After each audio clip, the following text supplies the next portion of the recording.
You know that feeling when you meet someone and you're both looking at the exact same mountain, but years later you realize you were never climbing the same one. That's how this story begins. It's 2015. Silicon Valley is buzzing, but two men are sitting in a quiet corner talking like the world might end if they get this wrong. One is Elon Musk.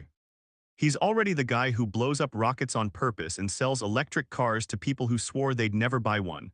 But underneath all that noise, he's haunted. He keeps thinking about a future where machines become smarter than us and we don't even see it coming. He's carrying that fear like a stone in his chest.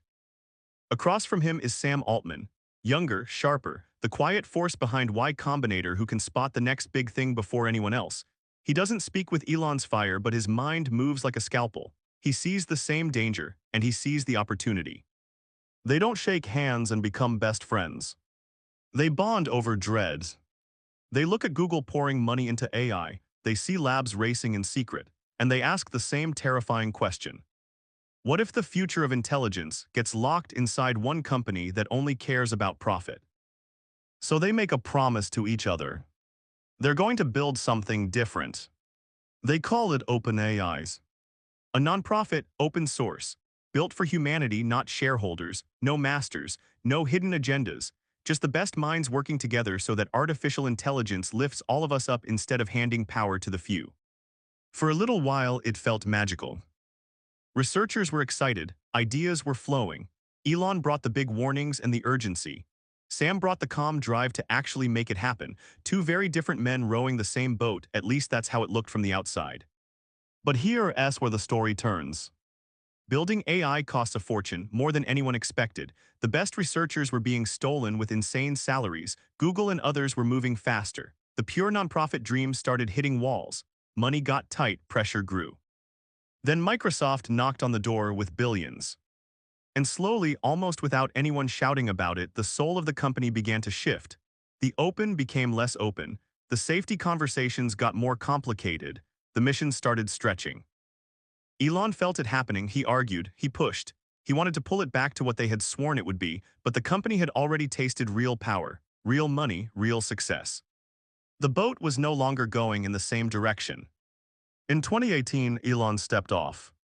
He didn't burn it all down publicly back then, but you could feel the quiet heartbreak. The thing he helped birth no longer felt like his, or like what they had promised.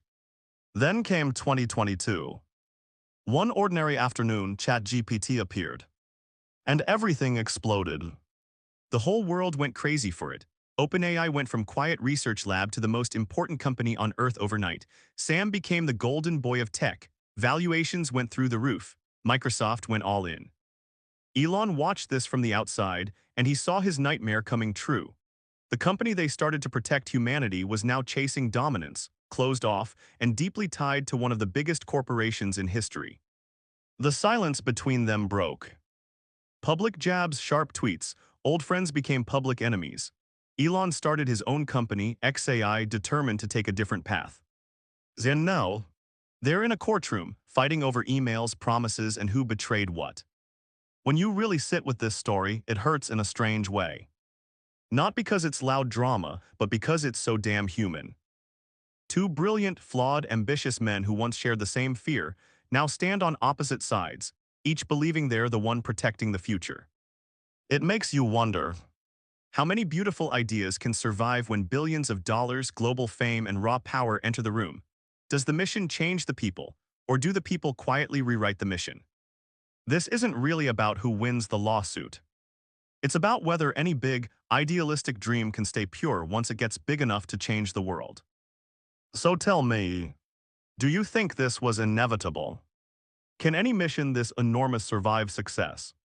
Or are we watching the same story that's played out 100 times before, just with smarter machines this time?